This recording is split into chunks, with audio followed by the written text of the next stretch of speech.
உங்க பொண்ணு பைரவி எங்க வீடு தேடி வந்தப்ப என் பையன் சிகிச்சைக்கு பண உதவி செஞ்சு கொடுக்கறேன்னு சொல்லுச்சு. நான் கூட ஏதோ சின்ன பொண்ணு எங்களுக்கு ஆறுதலுக்கு இந்த வார்த்தை சொல்லுதுன்னு நினைச்சேன். ஆனா சொன்ன மாதிரியே அங்க இங்கன்னு அலைஞ்சு திரிஞ்சு போராடி இன்னைக்கு எங்களுக்கு பண உதவி செஞ்சு எங்க பிள்ளைய காப்பாத்திருக்கு. நீங்களும் உங்க குடும்பமும் நல்லா இருக்கணும்.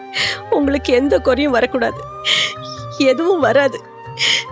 நல்லா இருப்பீங்க. ரொம்ப நன்றி. நல்லா இருப்பீங்க.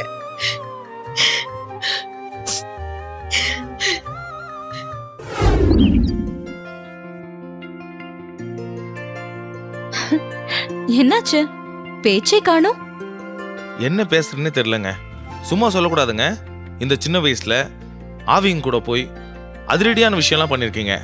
பெரிய விஷயங்க. உண்மையை சொல்லணும்னா எனக்கு அந்த துணிச்சலையும் தைரியமும் கொடுத்ததே என்னை தேடி வர ஆவிங்க தான்.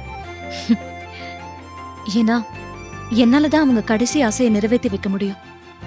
அப்பதான் அவங்க ஆத்மா சாந்தி அடைஞ்சு வேற உலகத்துக்கு போக முடியும். அதனால காரியம் முடியற வரைக்கும் அவங்க என்னை விட மாட்டாங்க.